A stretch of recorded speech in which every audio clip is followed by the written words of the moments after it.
ਵਾਹਿਗੁਰੂ ਜੀ ਕਾ ਖਾਲਸਾ ਵਾਹਿਗੁਰੂ ਜੀ ਕੀ ਫਤਿਹ।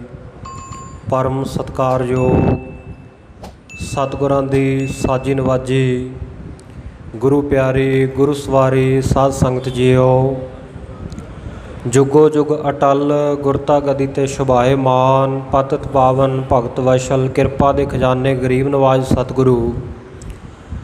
ਧੰਨ ਧੰਨ ਸਾਹਿਬ ਸ੍ਰੀ ਗੁਰੂ ਗ੍ਰੰਥ ਸਾਹਿਬ ਮਹਾਰਾਜ ਸੱਚੇ ਪਾਤਸ਼ਾਹ ਜੀ ਦੀ ਅਪਾਰ ਕਿਰਪਾ ਰਹਿਮਤ ਬਖਸ਼ਿਸ਼ ਹੋ ਰਹੀ ਹੈ। ਗਰੀਬ ਨਵਾਜ ਸੱਚੇ ਪਾਤਸ਼ਾਹ ਜੀ ਦੀ ਮਿਹਰ ਦਾ ਸਦਕਾ ਜਿਨ ਕੇ ਭਾਗ ਵੱਡੇ ਹੈ ਭਾਈ, ਤਿਨ ਸਾਧੂ ਸੰਗ ਮੁਖ ਜੁਰੇ। ਵੱਡਿਆਂ ਭਾਗਾਂ ਵਾਲੀਆਂ ਸੰਗਤਾਂ ਸਾਧ ਸੰਗਤ ਦੇ ਰੂਪ ਦੇ ਵਿੱਚ ਗੁਰੂ ਚਰਨਾਂ ਵਿੱਚ ਬੈਠ ਕੇ ਗੁਰੂ ਕੀ ਗੋਦ ਦਾ ਆਨੰਦ ਮਾਣ ਰਹੀਆਂ ਹਨ, ਲਾਹਾ ਪ੍ਰਾਪਤ ਕਰ ਰਹੀਆਂ ਹਨ।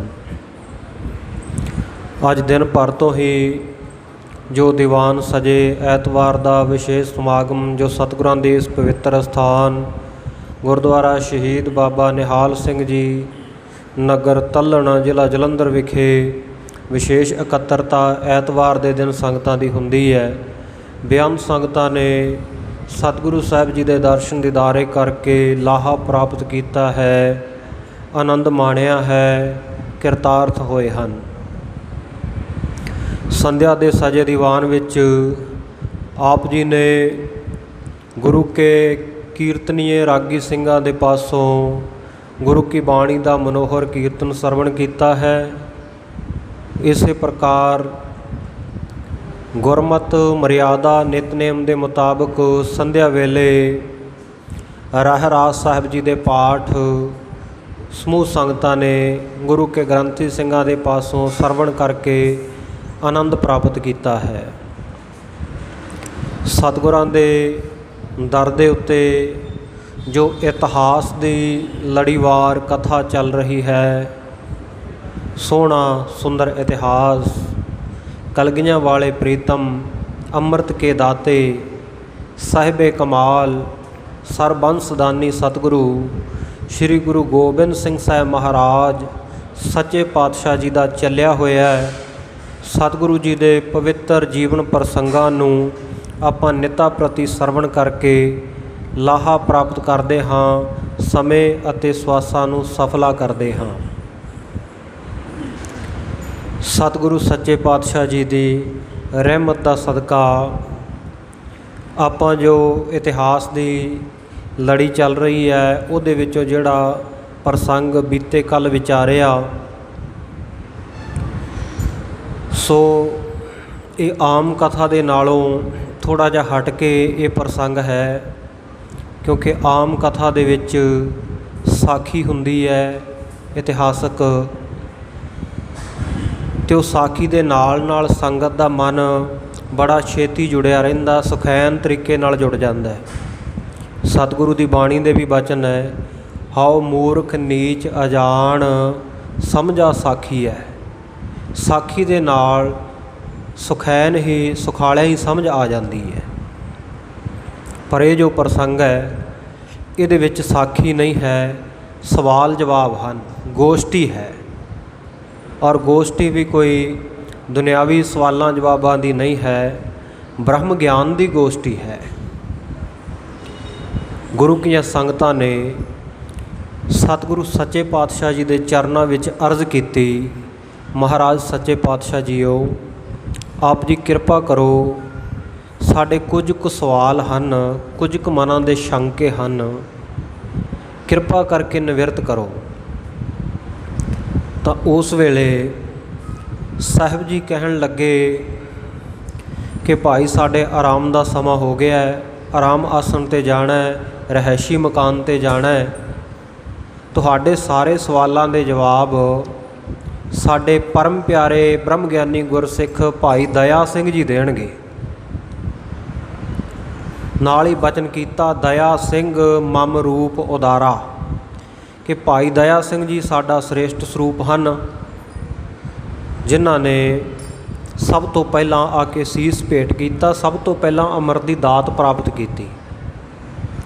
ਸੋ ਐਸਾ ਗੁਰੂ ਕਾ ਸਿੱਖ सतगुरु सच्चे पातशाह नूं हमेशा अपने पुत्रां दे उत्ते माण रहिंदा है। आख्या गुरु की संगत तुहाडे सारे सवालों के जवाब प्यारे भाई दया सिंह जी यथाशक्त देणगे, यथार्थ देणगे। तुहाडे मन का जो भी शंका है, तुहाडे मन का जो भी सवाल है, तुसी भाई दया सिंह जी दे ताईं करो तो भाई दया सिंह जी तुहानूं तसल्ली बख्श उत्तर देणगे। सो गुरु की संगतां ने ब्रह्म ज्ञान दे नाल संबंधित, परमार्थ दे नाल संबंधित, अध्यात्मकता दे नाल संबंधित 15 सवाल भाई दया सिंह जी नूं कीते ते उन्हां 15 दे 15 सवालों का जवाब भाई दया सिंह जी ने बड़ी सूझ-बूझ दे सदका दिता, निमरता भाव विच आके दिता। आख्या कि मैं जो कुछ कहांगा उन्हों मता समझना कि भाई दया सिंह जी बोल रहे है, ये तो मेरे सतगुर सच्चे पातशाह धन श्री गुरु गोबिंद सिंह साहब महाराज सच्चे पातशाह आप बुलाउणगे तो मैं बोल सकदा, मेरे अपने विच कोई समर्था नहीं। जिवें साध संगत आ माइक लग्या होया ना, ये माइक दे अपने विच कोई समर्था नहीं, स्पीकर लगे हुए आ, इन्हां अपने विच कोई समर्था नहीं है भी ये कुछ बोल सकन। इन्हां विच स्टेज ते बैठ के जो कुछ बोलिया जाएगा उस आवाज़ नूं ये लाउड करके उच्ची करके तुहाडे तक पहुँचाउण दा एक जरिया है, एक साधन है, सोर्स है। इन्हां दी अपनी कोई सत्या नहीं है कि कुछ बोल सकन, कुछ सुना सकन। बोलण वाला बुलारा जदों इन्हां माइकां दे विच बोलेगा, इन्हां स्पीकरां दे राहीं आवाज़ लाउड होके जाएगी, उच्ची होके जाएगी, पर उहदे पिछे शक्ति जिहड़ी काम कर रही है बोलण वाले दी कर रही है। इस तरह गुरु का सिख जदों कोई बचन करदा है, उहदा शरीर तो सिर्फ एक जरिया है। जो कथा कीर्तन गुरु की बाणी का पाठ सतगुरु सच्चे पातशाह आप मत बुद्ध बख्शिश करके करवाउंदे है, उही गुरु का सिख बोल सकदा, नहीं अपने तौर के उत्ते कुछ भी बोलिया नहीं जा सकता। हाउ आपो बोल ना जानदा, मैं कहया सब हुकमाओ जियो। जैसी मैं आवै खसम की बाणी, तैसड़ा करी ज्ञान वे लालो। जिस तरह खसम मालक साईं वाहिगुरु परमेश्वर बख्शिश करता है, उस प्रकार अगे गुरु के सिख गुरु का उपदेश दसदे हैं। जैसो गुर उपदेसिया मैं तैसो कहया पुकार। जैसा सतगुरु सच्चे पातशाह जी ने उपदेश बख्शिश किया है, भाई दया सिंह जी कहन लगे कि गुरु की संगते मैं तुहाडे ताईं उही बोल के दसना है। करन कराउण वाले सतगुरु सच्चे पातशाह हैं, मैं अपने तौर पर कुछ नहीं कह सकता।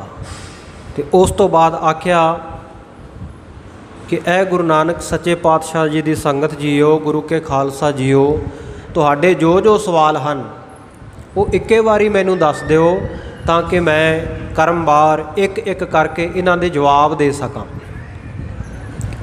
तो उस वेले प्यारे भाई दया सिंह जी ताईं गुरु की संगत ने 15 सवाल किए। वो 15 सवाल की है वो आपां एक बारी सारे दोहरा लवांगे, क्योंकि ऐतवार के विशेष दीवान दे विच नवीं संगत आई है, ताकि उन्हां सारियां दा मन पूरी तरह इस प्रसंग दे नाल जुड़ जावे। जिवें आपां टीवी दे विच सीरीयल वेखदे आ, तो जदों स्टार्टिंग हुंदा ना एपीसोड, उहदी किश्त नवीं चलदी है, तो उहदे पिछों रीकैप दिखाउंदे आ, पिछला दिखाउंदे आ भी पिछे घटना की वापरी सी ते उहदी लड़ी हुण अगां किवें जुड़दी है। सो जे कोई नवां देखण वाला हुंदा है, उहनूं भी थोड़ी बहुती समझ लग जाती है भी पिछे की वरतारा वरतिया है तो हुण अगां नूं की होण लग्या इस स्टोरी दे विच, इस कहानी दे विच। इस तरह भाई दया सिंह जी नूं गुरु की संगत सवाल करती है कि भाई दया सिंह जी, सब तो पहला तो साडा सवाल है कि अज्ञान की है। ਅਗਿਆਨ ਦਾ ਸਰੂਪ ਕੀ ਹੈ। ਅਗਿਆਨ ਕਿਹਨੂੰ ਕਹਿੰਦੇ ਆ? ਅਗਿਆਨਤਾ। ਇੱਕ ਤਾਂ ਹੁੰਦਾ ਗਿਆਨ, ਇੱਕ ਉਹ ਤੋਂ ਵਿਪਰਜਾ, ਉਹ ਤੋਂ ਉਲਟ ਹੁੰਦਾ ਅਗਿਆਨ। ਅਗਿਆਨ ਕੀ ਹੈ? ਜਦੋਂ ਇਹ ਸਵਾਲ ਦਾ ਉੱਤਰ ਦੇ ਦਿਓਗੇ, ਉਸ ਤੋਂ ਬਾਅਦ ਸਾਡਾ ਦੂਸਰਾ ਸਵਾਲ ਹੈ, ਇਹਦਾ ਉੱਤਰ ਦਿਓ ਕਿ ਮਾਇਆ ਕਿਹਨੂੰ ਕਹਿੰਦੇ ਆ। ਮਾਇਆ ਕੀ ਹੈ? ਫਿਰ ਕਹਿੰਦੇ ਬਾਹਰ ਅਵਿਦਿਆ। ਉਸ ਤੋਂ ਬਾਅਦ ਦੱਸੋ ਵੀ ਅਵਿਦਿਆ ਕਿਹਨੂੰ ਕਹਿੰਦੇ ਆ। ਬੰਧਨ ਮੋਖ ਬਖਾਨ। ਬੰਧਨ ਕਿਹਨੂੰ ਕਹਿੰਦੇ ਆ? ਜੀਵ ਬੰਧਨਾਂ ਵਿੱਚ ਕਿਵੇਂ ਪੈ ਜਾਂਦਾ, ਇਹ ਵਿਖਿਆਨ ਕਰਕੇ ਦੱਸੋ। ਤੇ ਮੁਕਤੀ ਕਿਵੇਂ ਹੁੰਦੀ ਹੈ, ਮੁਕਤ ਕਿਵੇਂ ਹੁੰਦਾ ਮਨੁੱਖ। 4 ਪ੍ਰਕਾਰ ਦੀਆਂ ਮੁਕਤੀਆਂ ਜਿਹੜੀਆਂ ਸਲੋਕ, ਸਾਲੋਕ, ਸਰੂਪ, ਸਮੀਪ, ਸਾਯੁਜ ਅਤੇ ਇੱਕ ਕੈਵਲ ਮੁਕਤੀ ਵੀ ਹੈ। ਸੋ ਇਹ ਮੁਕਤੀ ਬਾਰੇ ਵੀ ਸਾਨੂੰ ਦੱਸੋ। ਇਸੇ ਤਰ੍ਹਾਂ ਜਾਗਰਤ ਅਵਸਥਾ ਕੀ ਹੈ, ਸੁਪਨ ਅਵਸਥਾ ਕੀ ਹੈ, ਸੁਪਨਾ ਕਿਉਂ ਆਉਂਦਾ ਹੈ, ਸੁਪਨੇ ਵੇਲੇ ਜੀਵ ਆਤਮਾ ਕਿੱਥੇ ਚਲਿਆ ਜਾਂਦਾ, ਇਹ ਵੀ ਦੱਸੋ। ਸੁਖੋਪਤੀ ਅਵਸਥਾ ਕੀ ਹੈ, ਜਦੋਂ ਮਨੁੱਖ ਗੂੜ੍ਹੀ ਨੀਂਦ ਵਿੱਚ ਸੌਂਦਾ ਹੈ, ਉਸ ਅਵਸਥਾ ਬਾਰੇ ਵੀ ਦੱਸੋ, ਉਹਦਾ ਰੂਪ ਕੀ ਹੈ। ਇਹ ਤਿੰਨੇ ਅਵਸਥਾਵਾਂ ਬਾਰੇ ਜਦੋਂ ਦੱਸ ਦਿਓਗੇ, ਫਿਰ ਦੱਸੋ ਕਿ ਮੂਰਛਾ ਦਾ ਰੂਪ ਕੀ ਹੈ, ਸਮਾਧੀ ਕਿਹਨੂੰ ਕਹਿੰਦੇ ਆ, ਸਮਾਧੀ ਕਿਵੇਂ ਲੱਗਦੀ ਹੈ, ਤੁਰੀਆ ਅਵਸਥਾ ਚੌਥਾ ਪਦ ਇਹ ਕੀ ਹੈ, ਇਹਦਾ ਰੂਪ ਵੀ ਦੱਸੋ। ਫਿਰ ਮੂਰਛਾ ਰੂਪ ਸਮਾਧੀ ਤੁਰੀਆ ਨੂੰ ਦੱਸਣ ਤੋਂ ਬਾਅਦ ਫਿਰ ਦੱਸੋ ਵੀ ਸਾਖੀ ਕੀ ਹੈ, ਸਾਖਿਆਤਕਾਰ, ਸਾਖੀ ਕੀ ਹੈ, ਔਰ ਜੀਵ ਕੀ ਹੈ, ਜੀਵ ਕਿਹਨੂੰ ਕਹਿੰਦੇ ਹੈ। ਜਿਸ ਤਰ੍ਹਾਂ ਦਾ ਇਹਨਾਂ ਦਾ ਰੂਪ ਹੈ, ਸਰੂਪ ਹੈ, ਉਹ ਸਾਨੂੰ ਦੱਸੋ। ਫਿਰ ਸਾਨੂੰ ਬ੍ਰਹਮ ਦਾ ਨਿਰਣਾ ਕਰਕੇ ਦੱਸੋ ਵੀ ਬ੍ਰਹਮ ਕੀ ਹੈ।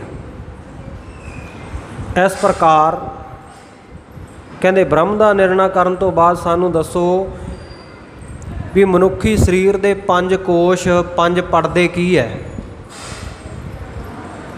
ਉਹ ਵੀ ਸਾਨੂੰ ਖੋਲ੍ਹ ਕੇ ਦੱਸੋ। ਇਹ 15 ਸਵਾਲ ਕੀਤੇ। ਸੋ ਇਹਨਾਂ 15 ਸਵਾਲਾਂ ਦੇ ਵਿੱਚੋਂ ਭਾਈ ਦਇਆ ਸਿੰਘ ਜੀ ਜਿਵੇਂ ਇੱਕ ਇੱਕ ਸਵਾਲ ਦਾ ਉੱਤਰ ਦੇਣਗੇ ਔਰ ਬਾਕਮਾਲ ਉੱਤਰ ਦੇਣਗੇ, ਉਹਨੂੰ ਆਪਾਂ ਬੜੇ ਸਹਿਜੇ ਸਹਿਜੇ ਔਰ ਕੋਸ਼ਿਸ਼ ਕਰਾਂਗੇ ਵੀ ਬੜੇ ਸੁਖਾਲੇ ਤਰੀਕੇ ਦੇ ਨਾਲ ਸਮਝਾਇਆ ਜਾਵੇ, ਕਿਉਂਕਿ ਬ੍ਰਹਮ ਗਿਆਨ ਦੀ ਇਹ ਗੁਹਜ ਰਮਜ ਹੈ, ਆਮ ਨਹੀਂ ਸਮਝ ਆ ਸਕਦੀ। ਇਹ ਤਾਂ ਜਿਹੜੇ ਕੋਈ ਬਾਣੀ ਪੜ੍ਹਦੇ ਹੈ, ਕਥਾ ਕੀਰਤਨ ਸਰਵਣ ਕਰਦੇ ਰਹਿੰਦੇ ਆ, ਧਿਆਨ ਜਿਨ੍ਹਾਂ ਦੇ ਸਤਿਗੁਰਾਂ ਦੇ ਚਰਨਾਂ ਦੇ ਵਿੱਚ ਇਕਾਗਰ ਹੈ, ਉਹਨਾਂ ਨੂੰ ਪੂਰੀ ਸਮਝ ਵੀ ਆ ਸਕਦੀ ਹੈ। ਅਤੇ ਜਿਹੜੇ ਕੋਈ ਥੋੜ੍ਹਾ ਜਿਹਾ ਓਪਰੇਪਣ ਦੇ ਨਾਲ ਹੀ ਪੜ੍ਹਦੇ ਸੁਣਦੇ ਹੈ, ਕਦੇ ਕਦਾਈ ਸੰਗਤ ਕਰਨ ਵਾਲੇ ਹੈ, ਉਹਨਾਂ ਨੂੰ ਖੈਰ ਥੋੜ੍ਹੀ ਜਿਹੀ ਘੱਟ ਵੀ ਸਮਝ ਆਵੇਗੀ। ਬਾਕੀ ਗੁਰੂ ਕਿਰਪਾ ਕਰੇ, ਜਿਵੇਂ ਸਤਿਗੁਰੂ ਜੀ ਆਪ ਵਿਚਾਰ ਕਰਾਉਣਗੇ, ਕਿਉਂਕਿ ਇਹ ਆਮ ਵਿਚਾਰ ਨਹੀਂ, ਬ੍ਰਹਮ ਦੀ ਵਿਚਾਰ ਹੈ, ਬ੍ਰਹਮ ਗਿਆਨ ਦੀ ਵਿਚਾਰ ਹੈ। ਆਪਾਂ ਬੜੇ ਪਿਆਰ ਦੇ ਨਾਲ ਸਰਵਣ ਕਰੀਏ ਜੀ।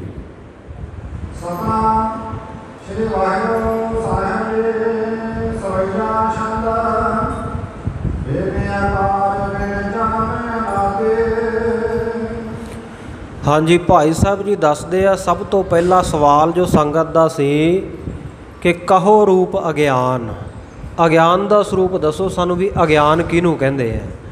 ਤਾਂ ਭਾਈ ਦਇਆ ਸਿੰਘ ਜੀ ਕਹਿਣ ਲੱਗੇ, ਕਹਿੰਦੇ ਖਾਲਸਾ ਜੀ ਜਿਹੜਾ ਅਗਿਆਨ ਆ ਨਾ, ਉਹ ਬਿਨ ਆਕਾਰ ਅਤੇ ਬਿਨ ਜਨਮ ਅਤੇ ਅਨਾਦਿ। ਕਹਿੰਦੇ ਬਿਨ ਆਕਾਰ, ਆਕਾਰ ਤੋਂ ਬਿਨਾਂ ਹੈ, ਆਕਾਰ ਤੋਂ ਰਹਿਤ ਹੈ। ਜਿਵੇਂ ਆਪਣਾ ਆਕਾਰ ਹੈ ਨਾ, ਆਪਣਾ ਸਰੀਰ ਹੈ, ਸਰੀਰ ਦੇ ਅੰਗ ਹੈ, ਹੱਥ ਹੈ, ਪੈਰ ਹੈ, ਨੱਕ ਹੈ, ਕੰਨ ਹੈ। ਅਤੇ ਜਿਹੜਾ ਅਗਿਆਨ ਹੈ ਉਹਦੇ ਕੋਈ ਵੀ ਇਹੋ ਜਿਹਾ ਅੰਗ ਨਹੀਂ, ਉਹ ਬਿਨਾਂ ਆਕਾਰ ਤੋਂ ਹੈ, ਕੋਈ ਉਹਦਾ ਆਕਾਰ ਨਹੀਂ, ਕੋਈ ਉਹਦੀ ਸ਼ੇਪ ਨਹੀਂ ਹੈ, ਕੋਈ ਉਹਦੀ ਵਿਸ਼ੇਸ਼ ਬਾਡੀ ਨਹੀਂ ਹੈ। ਸੋ ਉਹ ਆਕਾਰ ਤੋਂ ਰਹਿਤ ਹੈ।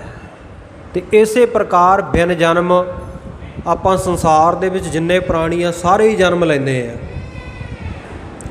ਸਾਰਿਆਂ ਦਾ ਜਨਮ ਮਾਤਾ ਪਿਤਾ ਤੋਂ ਹੁੰਦਾ ਹੈ, ਪਰ ਇਹ ਜਿਹੜਾ ਅਗਿਆਨ ਹੈ, ਕਹਿੰਦੇ ਇਹ ਅਜਨਮਾ ਹੈ, ਇਹਦਾ ਜਨਮ ਨਹੀਂ, ਇਹਦੇ ਜਨਮ ਬਾਰੇ ਨਹੀਂ ਪਤਾ ਕੁਛ ਵੀ। ਬਿਨ ਆਕਾਰ ਬਿਨ ਜਨਮ।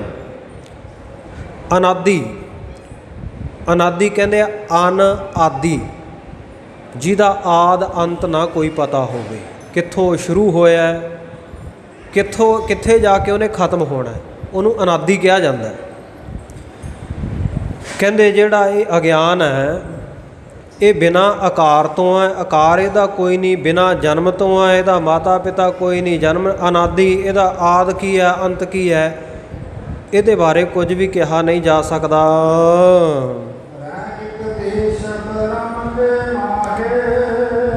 ਪਰ ਇਹ ਰਹਿੰਦਾ ਹੈ ਕਿੱਥੇ ਹੈ, ਇਹਦਾ ਨਿਵਾਸ ਕਿੱਥੇ ਹੈ? ਕਹਿੰਦੇ ਸਾਡੇ ਸਰੀਰ ਦੇ ਵਿੱਚ ਬ੍ਰਹਮ ਦਾ ਜੋ ਦੇਸ਼ ਹੈ, ਸਾਡੇ ਇਹ ਸਰੀਰ ਦੇ ਵਿੱਚ ਬ੍ਰਹਮ ਦੇ ਦੇਸ਼ ਦੇ ਵਿੱਚ ਕਹਿੰਦੇ ਇੱਕ ਜਗ੍ਹਾ ਰਹਿੰਦਾ, ਇੱਕ ਕੋਨੇ ਜਿਹੇ ਦੇ ਵਿੱਚ ਰਹਿੰਦਾ, ਸੰਪੂਰਨ ਬ੍ਰਹਮ ਦੇ ਵਿੱਚ ਨਹੀਂ। ਅਗਿਆਨ ਜਿਹੜਾ ਬ੍ਰਹਮ ਦੇ ਬਿਲਕੁਲ ਇੱਕ ਪਾਸੇ 'ਚ ਰਹਿੰਦਾ, ਅੰਸ਼ਕ ਮਾਤਰ ਰਹਿੰਦਾ, ਜਾਂ ਇਹਨੂੰ ਕਹਿ ਦਿਓ ਕਲਪਨਾ ਮਾਤਰ ਰਹਿੰਦਾ। ਇੱਕ ਤਾਂ ਹੁੰਦਾ ਨਾ ਵੀ ਅਸਲ ਦੇ ਵਿੱਚ ਕੋਈ ਗੱਲ ਹੋਣੀ, ਇੱਕ ਹੁੰਦੀ ਹੈ ਕਲਪਨਾ ਕਰਨੀ, ਮੰਨ ਲੈਣਾ।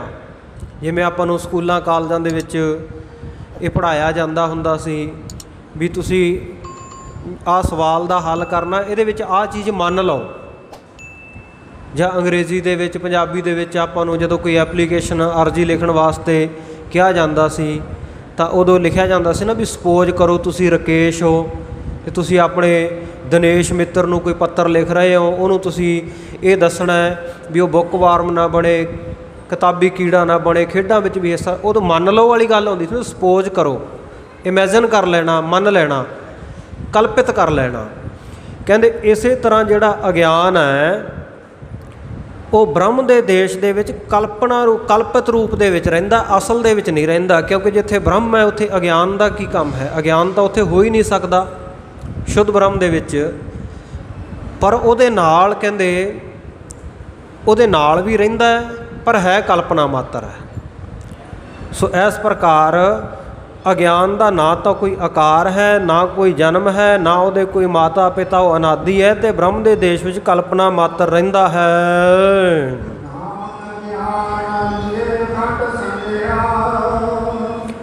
ਹਾਂ, ਇਸੇ ਦਾ ਨਾਮ ਕਹਿੰਦੇ ਅਗਿਆਨ ਹੈ।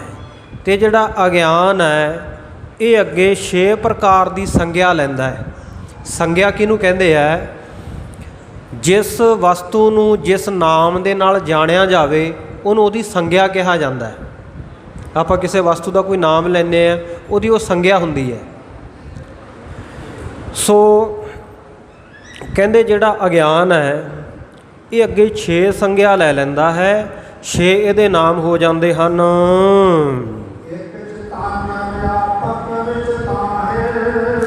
ਹਾਂ, ਕਹਿੰਦੇ ਸਭ ਤੋਂ ਪਹਿਲਾਂ ਜਿਹੜਾ ਇਹਦਾ ਨਾਂ ਹੈ ਉਹ ਹੈ ਵਿਆਪਕ ਚੇਤਨ। ਵਿਆਪਕ ਚੇਤਨ ਕਹਿੰਦੇ ਹੈ ਜੋ ਸਾਰਿਆਂ ਦੇ ਵਿੱਚ ਵਿਆਪਕ ਹੈ, ਸਾਰਿਆਂ ਦੇ ਵਿੱਚ ਰਮਿਆ ਹੋਇਆ ਹੈ। ਸੋ ਜਿਹਨੂੰ ਸਤਿਗੁਰ ਸੱਚੇ ਪਾਤਸ਼ਾਹ ਜੀ ਦੀ ਬਾਣੀ ਕਹਿੰਦੀ ਹੈ, ਸਹਿਸ ਘਟਾ ਮੈਂ ਏਕ ਆਕਾਸ, ਘਟ ਫੂਟੇ ਤੇ ਉਹੀ ਪ੍ਰਗਾਸ। ਜਿਵੇਂ ਇੱਕ ਸੂਰਜ ਹੈ ਅਤੇ ਸੈਂਕੜੇ ਘੜੇ ਪਏ ਹੋਣ, ਸੂਰਜ ਤਾਂ ਇੱਕੋ ਹੀ ਹੈ, ਪਰ ਸੈਂਕੜੇ ਘੜਿਆਂ ਦੇ ਵਿੱਚ ਸੈਂਕੜੇ ਸੂਰਜ ਅਲੱਗ-ਅਲੱਗ ਦਿਖਾਈ ਦੇਣਗੇ, ਕਿਉਂਕਿ ਉਹਨਾਂ ਸਾਰਿਆਂ ਵਿੱਚ ਵਿਆਪਕ ਹੈ ਉਹ। ਸੋ ਵਸਤੂਆਂ ਦੇ ਵਿੱਚ ਵਸਣ ਕਰਕੇ ਉਹਨੂੰ ਵਿਆਪਕ ਕਿਹਾ ਜਾਂਦਾ ਹੈ। ਅਤੇ ਜਦੋਂ ਉਹੀ 100 ਘੜੇ ਤੁਸੀਂ ਭੰਨ ਦਿਓ ਅਤੇ ਫਿਰ ਉਹ ਇੱਕੋ ਹੀ ਸੂਰਜ ਰਹਿ ਗਿਆ। ਇਸੇ ਤਰ੍ਹਾਂ ਕਹਿੰਦੇ ਇਹ ਜਿਹੜਾ ਅਗਿਆਨ ਹੈ ਇਹਦਾ ਕਹਿੰਦੇ ਇੱਕ ਸਰੂਪ ਹੈ ਵਿਆਪਕ ਚੇਤਨ। ਇਹਦੇ ਇੱਕ ਸਰੂਪ ਨੂੰ ਵਿਆਪਕ ਚੇਤਨ ਆਖਿਆ ਜਾਂਦਾ ਹੈ।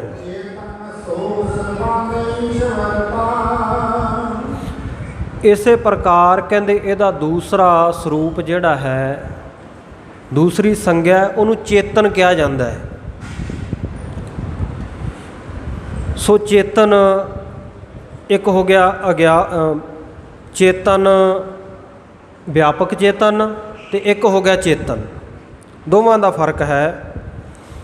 ਸੋ ਵਿਆਪਕ ਚੇਤਨ ਇਹਦੀ ਪਹਿਲੀ ਸੰਗਿਆ ਹੈ ਅਤੇ ਦੂਸਰੀ ਸੰਗਿਆ ਜਿਹੜੀ ਇਹਦੀ ਹੈ ਉਹ ਚੇਤਨ ਹੈ।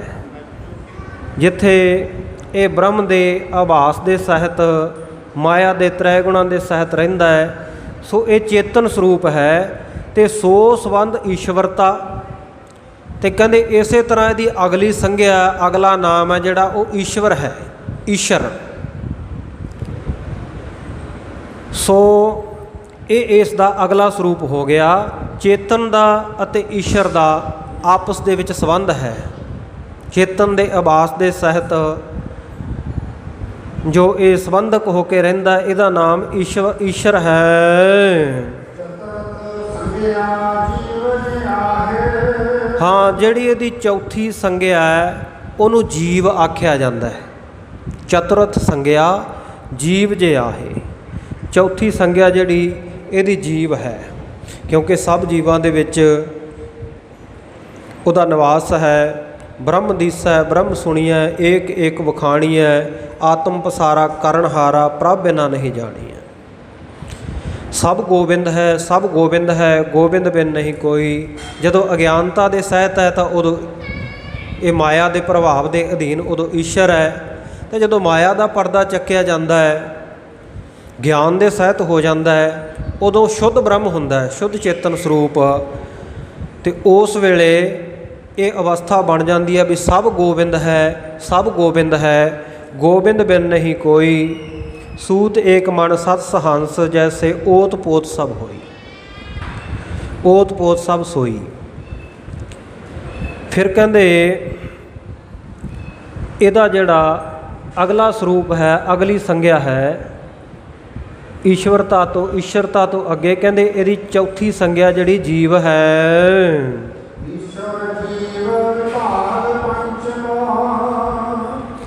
ਇਸੇ ਤਰ੍ਹਾਂ ਕਹਿੰਦੇ ਈਸ਼ਰ ਅਤੇ ਜੀਵ, ਇਹਨਾਂ ਦਾ ਕਹਿੰਦੇ ਵਿਭਾਗ ਵੱਖਰਾ ਵੱਖਰੇ ਭਾਗ, ਵੱਖਰੇ ਵੱਖਰੇ ਹਿੱਸੇ।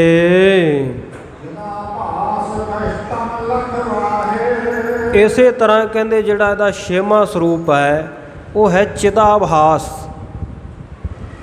ਚਿੱਤ ਦੇ ਵਿੱਚ ਜੋ ਆਭਾਸ ਪੈਣਾ, ਪਰਛਾਵਾਂ ਪੈਣਾ, ਪ੍ਰਤੀਬਿੰਬ ਪੈਣਾ, ਉਹਨੂੰ ਚਿਦਾਭਾਸ ਕਿਹਾ ਜਾਂਦਾ ਹੈ। ਚਿਦਾਭਾਸ, ਜਿਵੇਂ ਅਸੀਂ ਸ਼ੀਸ਼ੇ ਦੇ ਸਾਹਮਣੇ ਖੜ੍ਹ ਕੇ ਅਤੇ ਆਪਣਾ ਸਰੂਪ ਐਨ ਇਨ ਬਿਨ ਜਿਹੋ ਜਿਹੇ ਹਾਂ ਉਹੇ ਜਿਹਾ ਦੇਖਦੇ ਹਾਂ।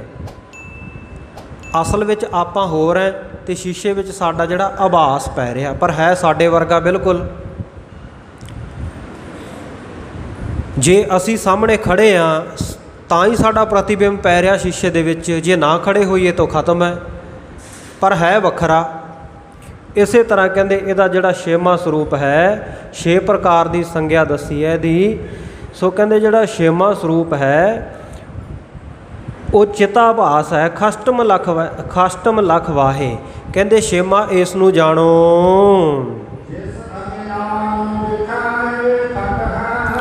ਕਹਿੰਦੇ ਜਿਸ ਅਗਿਆਨ ਦੇ ਵਿੱਚ ਇਹ 6 ਸੰਗਿਆ ਹਨ ਉਹਨੂੰ ਅਗਿਆਨ ਕਿਹਾ ਜਾਂਦਾ, ਜਿਹਦੇ ਵਿੱਚ ਇਹ 6 ਪ੍ਰਕਾਰ ਦੀਆਂ ਸੰਗਿਆ ਵਸਦੀਆਂ ਹਨ। ਪਰ ਕਹਿੰਦੇ ਇਹ ਸੂਖਮ ਰੂਪ ਦੇ ਵਿੱਚ ਹੈ। ਸੂਖਮ ਭੂਤ ਨਾਮ ਤੱਤ ਦਾ, ਕਹਿੰਦੇ ਸੂਖਮ ਤੱਤਾਂ ਦੇ ਰੂਪ ਦੇ ਵਿੱਚ ਹੈ, ਪ੍ਰਗਟ ਹੋਏ ਨਾ ਇਹ, ਪ੍ਰਗਟ ਹੋ ਕੇ ਨਹੀਂ ਰਹਿੰਦੇ ਜਾਂ। ਇਹ ਜਿਹੜੀਆਂ 6 ਚੀਜ਼ਾਂ ਦੱਸੀਆਂ ਨਾ ਅਗਿਆਨ ਦੀਆਂ, ਵੀ ਹੈ ਤਾਂ ਅਗਿਆਨ ਇੱਕੋ ਹੀ, ਪਰ ਉਹਦੇ ਅੱਗੇ 6 ਸਰੂਪ ਆ, ਉਹਦੇ ਵਿੱਚ ਹੋਰ ਚੀਜ਼ਾਂ 6 ਵਸਦੀਆਂ। ਇਹ ਜਿਹੜੀਆਂ 6 ਚੀਜ਼ਾਂ ਹੈ ਕਹਿੰਦੇ ਇਹ ਸੂਖਮ ਰੂਪ ਦੇ ਵਿੱਚ ਹੈ, ਸੂਖਮ ਤੱਤ ਹੈ, ਪ੍ਰਗਟ ਨਹੀਂ ਹੋ ਕੇ ਰਹਿੰਦੇ। ਜਿਵੇਂ 5 ਤੱਤ ਪ੍ਰਗਟ ਹੈ, 5 ਤੱਤ ਕੋ ਤਨ ਰਚਿਓ, ਜਾਨੋ ਚਤੁਰ ਸੁਜਾਨ, ਅਪ ਤੇਜ ਵਾਯ ਪ੍ਰਿਥਵੀ ਆਕਾਸ਼ਾ, ਧਰਤੀ ਆਕਾਸ਼ ਪਾਣੀ ਹਵਾ। ਸੋ ਇਹ ਜਿਹੜੇ 5 ਤੱਤ ਹੈ ਇਹ ਤਾਂ ਹੈਗੇ ਸਥੂਲ, ਪਰ ਇਹਨਾਂ ਦਾ ਸੂਖਸ਼ਮ ਸਰੂਪ ਕੀ ਹੈ? ਸ਼ਬਦ ਸਪਰਸ਼ ਰੂਪ ਰਸ ਗੰਧ। ਸੋ ਉਹ ਸੂਖਸ਼ਮ ਹੋ ਕੇ ਰਹਿੰਦੇ ਆ। ਇਹ ਕਹਿੰਦੇ ਇਹ ਜਿਹੜੇ 6 ਰੂਪ ਆ ਨਾ, ਇਹ ਜਿਹੜੀਆਂ 6 ਸੰਗਿਆ ਦਿੱਤੀਆਂ, 6 ਚੀਜ਼ਾਂ ਦੱਸੀਆਂ ਨੇ। ਚੇਤਨ ਵਿਆਪਕ ਹੈ, ਚੇਤਨ ਸਰੂਪ ਹੈ, ਈਸ਼ਰਤਾ ਹੈ, ਜੀਵ ਹੈ, ਇਸੇ ਤਰ੍ਹਾਂ ਈਸ਼ਰ ਜੀਵ ਹੈ ਅਤੇ ਚਿਦਾਭਾਸ ਹੈ।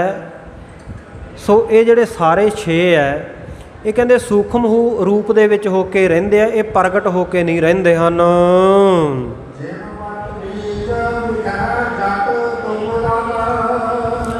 ਜਿਵੇਂ ਕਹਿੰਦੇ ਬਟ ਬੀਜ, ਬਰੋਟੇ ਦਾ ਬੀਜ, ਬੋਹੜ ਦਾ ਬੀਜ ਹੁੰਦਾ ਹੈ, ਬਿਲਕੁਲ ਖਸ ਦੇ ਦਾਣੇ ਤੋਂ ਵੀ ਛੋਟਾ ਉਹਦਾ ਸਰੂਪ ਹੁੰਦਾ ਹੈ।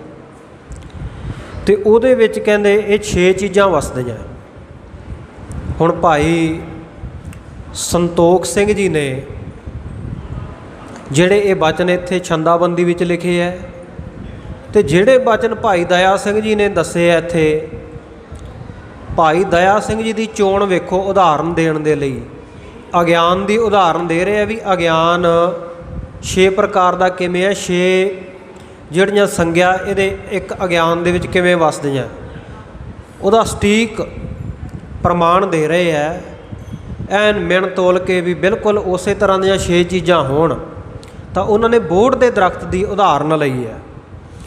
ਔਰ ਜਿਵੇਂ ਗੁਰੂ ਕੀ ਬਾਣੀ ਦੇ ਵਿੱਚ ਵੀ ਸਤਿਗੁਰ ਸੱਚੇ ਪਾਤਸ਼ਾਹ ਜੀ ਦਾ ਫਰਮਾਨ ਹੈ, ਬਟਕ ਬੀਜ ਮੈਂ ਰੱਬ ਰਹਿਓ ਜਾ ਕੋ ਤੀਨ ਲੋਕ ਪ੍ਰਗਾਸ, ਜਿਹਦਾ ਕਹਿੰਦੇ ਤਿੰਨਾਂ ਲੋਕਾਂ ਦੇ ਵਿੱਚ ਪ੍ਰਕਾਸ਼ ਹੈ। ਉਹ ਕਹਿੰਦੇ ਜਿਵੇਂ ਬਟਕ ਬੀਜ ਬਰੋਟੇ ਦਾ ਬੀਜ ਹੈ ਨਾ, ਉਹਦੇ ਵਿੱਚ ਸਭ ਕੁਝ ਹੁੰਦਾ ਹੈ, ਅਤੇ ਇਸੇ ਤਰ੍ਹਾਂ ਹੀ ਕਹਿੰਦੇ ਸਭ ਕੁਝ ਉਹਦੇ ਵਿੱਚ ਸਮਾਇਆ ਹੋਇਆ ਹੈ। ਅਤੇ ਇੱਥੇ ਅਗਿਆਨ ਦੀ ਉਦਾਹਰਨ ਦੇ ਰਹੇ ਆ ਵੀ ਅਗਿਆਨ ਦੇ ਵਿੱਚ ਇਹ 6 ਸਰੂਪ ਕਿਵੇਂ ਸਮਾਏ ਹੋਏ ਆ। ਕਹਿੰਦੇ ਜਿਮ ਬਟ ਬੀਜ ਵਿਖੈ ਜਟ ਤੁਕ ਦਲ, ਸਾਖਾ ਕਾਂਡ ਸਹਿਤ ਫਲ ਆਹੀ। ਜਿਵੇਂ ਕਹਿੰਦੇ ਬਰੋਟੇ ਦਾ ਬੀਜ ਹੈ, ਬੋਹੜ ਦਾ ਬੀਜ ਹੈ, ਉਹ ਛੋਟੇ ਛੋਟੇ ਉਹਦੇ ਬਾਟੇ ਜਿਹੇ ਲੱਗੇ ਹੁੰਦੇ ਹੈ, ਅਤੇ ਉਹ ਬੋਹੜ ਦਾ ਉਹਦੇ ਵਿੱਚੋਂ ਇੱਕ ਬੀਜ ਕੱਢ ਕੇ ਕੋਈ ਤਲੀ 'ਤੇ ਰੱਖ ਕੇ ਆਖੇ ਵੀ ਇਹਦੇ ਵਿੱਚ 6 ਚੀਜ਼ਾਂ ਹੈ, ਉਹ ਕਿਹੜੀਆਂ ਕਿਹੜੀਆਂ? ਇਹਦੇ ਵਿੱਚ ਜੜ੍ਹਾਂ ਵੀ ਹੈ, ਇਹਦੇ ਵਿੱਚ ਤੁਕ ਛਾਲ ਵੀ ਹੈ, ਛਿੱਲ ਵੀ ਹੈ ਉਹਦੀ, ਇਹਦੇ ਵਿੱਚ ਦਲ ਉਹਦੇ ਪੱਤੇ ਵੀ ਹੈ, ਇਹਦੇ ਵਿੱਚ ਸ਼ਾਖਾ ਉਹਦੀਆਂ ਟਾਹਣੀਆਂ ਵੀ ਹੈ, ਅਤੇ ਕਾਂਡ ਵੱਡੇ ਟਾਹਣੇ ਵੀ ਹੈ, ਅਤੇ ਸਹਿਤ ਫਲ ਆਹੇ ਇਹਦੇ ਵਿੱਚ ਉਹਦੇ ਫਲ ਵੀ ਹੈ। ਅਤੇ ਉਹਨਾਂ ਫਲਾਂ ਦੇ ਵਿੱਚ ਫਿਰ ਦੇਖੋ ਅੱਗੇ ਕਿੰਨੇ ਕਿੰਨੇ ਬੀਜ ਹੈ। ਕਹਿੰਦੇ ਇਸੇ ਤਰ੍ਹਾਂ ਅਗਿਆਨ ਦੇ ਵਿੱਚ ਸੂਖਸ਼ਮ ਰੂਪ ਦੇ ਵਿੱਚ ਇਹ 6 ਚੀਜ਼ਾਂ ਰਹਿੰਦੀਆਂ। ਜਿਵੇਂ ਕਹਿੰਦੇ ਉਹ ਬੋਹੜ ਦੇ ਦਰਖਤ ਦੇ ਸੂਖਮ ਬੀਜ ਦੇ ਵਿੱਚ ਇਹ ਸਭ ਕੁਝ ਹੈ, ਪਰ ਸਾਹਮਣੇ ਪ੍ਰਤੱਖ ਨਹੀਂ ਦਿਖਾਈ ਦਿੰਦਾ ਨਾ। ਉਹਨੂੰ ਸਾਹਮਣੇ ਪ੍ਰਤੱਖ ਦੇਖਣਾ ਹੋਵੇ, ਜਦੋਂ ਆਪਾਂ ਕਹਾਂਗੇ ਵੀ ਆਹ ਭਾਈ ਛੋਟਾ ਜਿਹਾ ਬੀਜ ਹੈ, ਇਹਦੇ ਵਿੱਚ ਆਹ 6 ਚੀਜ਼ਾਂ ਹੈ, ਇਹਦੇ ਵਿੱਚ ਟਾਹਣੀਆਂ ਵੀ ਹੈ, ਟਾਹਣੇ ਵੀ ਹੈ, ਪੱਤੇ ਵੀ ਹੈ, ਜੜ ਵੀ ਹੈ, ਛਿੱਲ ਵੀ ਹੈ, ਇਹਦੇ ਫਲ ਵੀ ਹੈ, ਸਭ ਕੁਝ ਇਹਦੇ ਵਿੱਚ ਹੈ। ਤਾਂ ਉਸ ਵੇਲੇ ਸੁਣਨ ਵਾਲਾ ਕਹੇਗਾ ਵੀ ਇਹ ਤਾਂ ਹੈ ਛੋਟਾ ਜਿਹਾ ਦਾਣਾ, ਇਹਦੇ ਵਿੱਚ ਇੰਨਾ ਕੁਝ ਕਿਵੇਂ ਹੋ ਸਕਦਾ? ਅਤੇ ਉਹਨੂੰ ਸਮਝਾਉਣ ਦੇ ਲਈ ਫਿਰ ਦੱਸਣਾ ਪਏਗਾ ਨਾ ਵੀ ਇਹ ਬੀਜ ਨੂੰ ਆਪਾਂ ਬੀਜ ਦਿੰਦੇ ਹਾਂ, ਜਦੋਂ ਇਹ ਜੰਮ ਗਿਆ, ਬੂਟਾ ਇਹਦਾ ਉੱਗਿਆ, ਇਹ ਵੱਡਾ ਹੋ ਕੇ ਦਰਖਤ ਬਣ ਗਿਆ, ਤਾਂ ਸਭ ਕੁਝ ਇਹਦੇ ਵਿੱਚੋਂ ਪ੍ਰਗਟ ਹੋਣਾ ਹੈ, ਇਹਦੇ ਵਿੱਚ ਹੀ ਹੈ। ਪਰ ਉਹ ਇਸ ਵੇਲੇ ਇਹਦੇ ਵਿੱਚ ਜਿਹੜਾ ਉਹ ਅਲਿਪਤ ਰੂਪ ਦੇ ਵਿੱਚ ਹੈ, ਲੁਕਵੇਂ ਰੂਪ ਦੇ ਵਿੱਚ ਹੈ, ਪ੍ਰਗਟ ਨਹੀਂ ਹੈ, ਸਾਹਮਣੇ ਨਹੀਂ ਹੈ, ਪ੍ਰਤੱਖ ਨਹੀਂ ਹੈ, ਅਪਰੋਕਸ਼ ਰੂਪ ਦੇ ਵਿੱਚ ਹੈ, ਪਰੋਕਸ਼ ਨਹੀਂ ਹੈ। ਪਰੋਕਸ਼ ਤਾਂ ਹੋਵੇਗਾ ਜਦੋਂ ਬੀਜ ਬੀਜਿਆ ਜਾਵੇਗਾ, ਉਹਦੇ ਵਿੱਚੋਂ ਫਿਰ ਬੂਟਾ ਨਿਕਲੇਗਾ, ਬੂਟੇ ਦੇ ਪੱਤੇ ਹੋਣਗੇ, ਪੱਤਿਆਂ ਤੋਂ ਛਾਲ ਬਣੇਗੀ, ਉਹਦੇ ਉੱਤੇ ਇਸੇ ਤਰ੍ਹਾਂ ਟਾਹਣੀਆਂ ਬਣਨਗੀਆਂ, ਵੱਡੇ ਟਾਹਣੇ ਬਣਨਗੇ। ਇਹ 6 ਚੀਜ਼ਾਂ ਕਹਿੰਦੇ ਜਿਵੇਂ ਇੱਕ ਬਰੋਟੇ ਦੇ ਬੀਜ ਦੇ ਵਿੱਚ ਹੁੰਦੀਆਂ, ਇਸੇ ਤਰ੍ਹਾਂ ਅਗਿਆਨ ਦੇ ਵਿੱਚ ਕਹਿੰਦੇ ਜਿਹੜੀਆਂ ਪਹਿਲਾਂ 6 ਚੀਜ਼ਾਂ ਦੱਸੀਆਂ ਹਨ, ਇਹ ਉਹਦੇ ਵਿੱਚ ਹੀ ਵਸਦੀਆਂ ਹਨ, ਪਰ ਪ੍ਰਗਟ ਰੂਪ ਵਿੱਚ ਨਹੀਂ ਹਨ।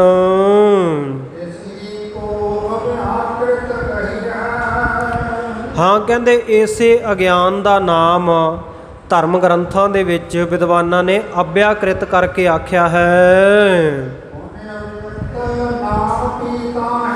ਹਾਂ, ਇਸੇ ਈਸ਼ਵਰ ਨੂੰ, ਇਸੇ ਅਭਿਆਕ੍ਰਿਤ ਨੂੰ ਕਹਿੰਦੇ ਅਭਿਅਕਤ ਵੀ ਕਹਿੰਦੇ ਆ, ਅਭਿਅਕਤ ਵੀ ਇਹਦਾ ਨਾਮ ਹੈ।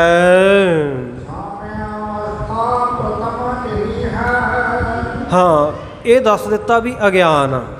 ਉਸ ਤੋਂ ਬਾਅਦ ਫਿਰ ਕਹਿੰਦੇ ਸਾਮਿਆ ਅਵਸਥਾ।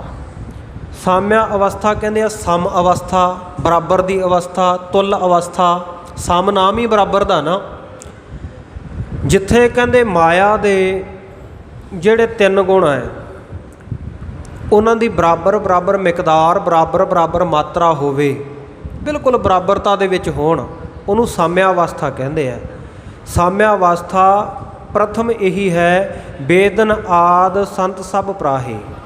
ਕਹਿੰਦੇ ਇਹੀ ਜਿਹੜੀ ਸਮ ਅਵਸਥਾ ਹੈ, ਸੋ ਸਾਰੇ ਵੇਦ ਅਤੇ ਸਾਰੇ ਸਾਧੂ ਮਹਾਤਮਾ ਸੰਤ ਕਹਿੰਦੇ ਸਾਰੇ ਇਸ ਦਾ ਵਰਣਨ ਕਰਦੇ ਹਨ।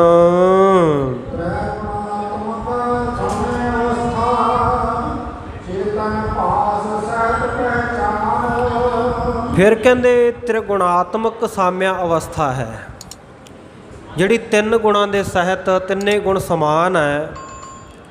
ਤੇ ਕਹਿੰਦੇ ਇਸ ਅਵਸਥਾ ਨੂੰ ਚੇਤਨ ਦੇ ਆਭਾਸ ਦੇ ਸਹਿਤ, ਚੇਤਨ ਦੇ ਪ੍ਰਤੀਬਿੰਬ ਦੇ ਸਹਿਤ ਪਹਿਚਾਣੋ। ਚੇਤਨ ਦੇ ਪ੍ਰਤੀਬਿੰਬ ਦੇ ਸਹਿਤ ਹੈ ਇਹ ਜਿਹੜੀ ਸਾਮਿਆ ਅਵਸਥਾ ਹੈ। ਸਮ ਅਵਸਥਾ ਕਾਹਦੀ ਕਾਹਦੀ ਹੈ? 3 ਗੁਣਾਂ ਦੀ, ਜਿਹਨੂੰ ਗੁਰਬਾਣੀ ਵਿੱਚ ਸਤਿਗੁਰੂ ਨੇ ਆਖਿਆ ਹੈ ਤ੍ਰਿਹੀ ਗੁਣ ਭ੍ਰਮ ਸੁੱਤਿਆ ਰਹਿਣ ਵਿਹਾਣੀ। ਉਹ 3 ਗੁਣ ਕੀ ਹੈ? ਰਜੋ ਗੁਣ, ਤਮੋ ਗੁਣ ਤੇ ਸਤੋ ਗੁਣ। ਮਨ ਥੋੜ੍ਹਾ ਥੋੜ੍ਹਾ ਉਚਾਟ ਹੁੰਦਾ ਹੋਵੇਗਾ ਕਿਉਂਕਿ ਥੋੜ੍ਹੀ ਜਿਹੀ ਡੂੰਘੀ ਵਿਚਾਰ ਹੈ, ਸੌਖਿਆਂ ਸਮਝ ਨਹੀਂ ਲੱਗਦੀ, ਪਰ ਫਿਰ ਵੀ ਕੋਸ਼ਿਸ਼ ਕਰੋ ਧਿਆਨ ਜੋੜ ਕੇ ਰੱਖਣ ਦੀ, ਇਕਾਗਰਤਾ ਬਣਾ ਕੇ ਰੱਖਣ ਦੀ, ਤਾਂ ਕਿ ਕੁਝ ਨਾ ਕੁਝ ਤਾਂ ਪ੍ਰਾਪਤ ਹੋਵੇ, ਜੇ ਸਭ ਕੁਝ ਨਹੀਂ ਤਾਂ।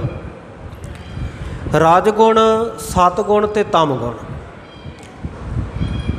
ਰਾਜਗੁਣ, ਤਮ ਗੁਣ, ਸਤਗੁਣ ਕਹੀਐ ਇਹ ਤੇਰੀ ਸਭ ਮਾਇਆ।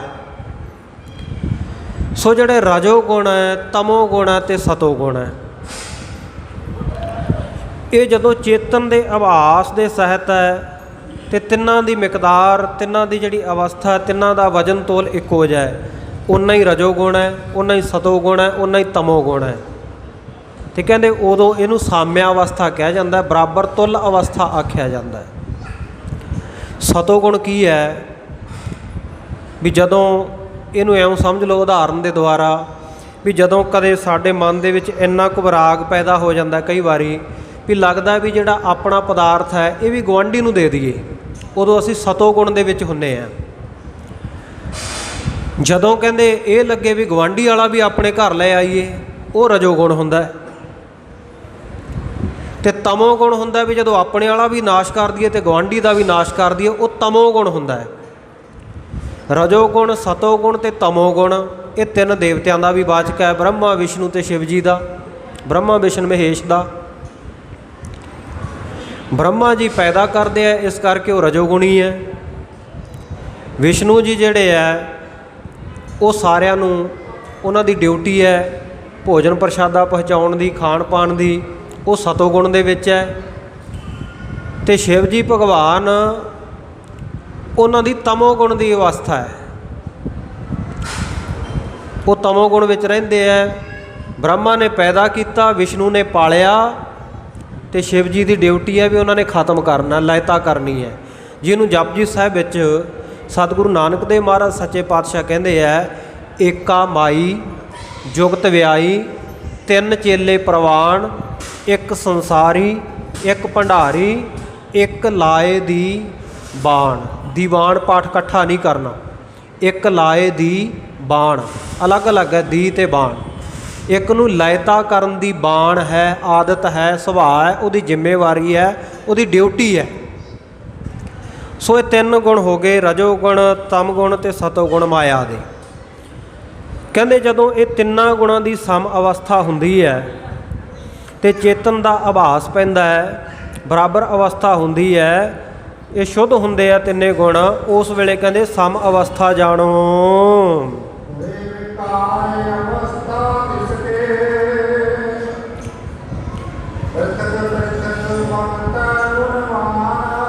ਹਾਂ, ਕਹਿੰਦੇ ਜਦੋਂ ਇਹ ਸਮ ਅਵਸਥਾ ਦੇ ਵਿੱਚ ਕਹਿੰਦੇ ਵਿਕਾਰੀ ਅਵਸਥਾ ਕਿਵੇਂ ਬਣਦੀ ਹੈ? ਜਦੋਂ ਕਹਿੰਦੇ ਇਹ 3 ਗੁਣ ਆ ਨਾ, ਇਹ ਪ੍ਰਿਥਕ ਪ੍ਰਿਥਕ, ਵੱਖੋ ਵੱਖਰੇ, ਜੁਦਾ ਜੁਦਾ ਹੋ ਜਾਣ, ਹੈਗੇ ਉਹਦੇ ਵਿੱਚ ਹੀ ਹੈ, ਪਰ ਉਸ ਵੇਲੇ ਇਕੱਠੇ ਨਹੀਂ, ਸਮ ਨਹੀਂ ਹੈਗੇ, ਇਹ ਜੁਦਾ ਜੁਦਾ ਹੋ ਜਾਂਦੇ ਹੈ। ਉਹਨੂੰ ਕਹਿੰਦੇ ਇਹ ਜਿਹੜੇ ਗੁਣਾਂ ਦਾ ਅਲੱਗ ਅਲੱਗ ਹੋ ਜਾਣਾ, ਪ੍ਰਿਥਕ ਪ੍ਰਿਥਕ ਹੋ ਜਾਣਾ, ਇਹਨੂੰ ਵਿਕਾਰ ਅਵਸਥਾ ਕਿਹਾ ਜਾਂਦਾ ਹੈ।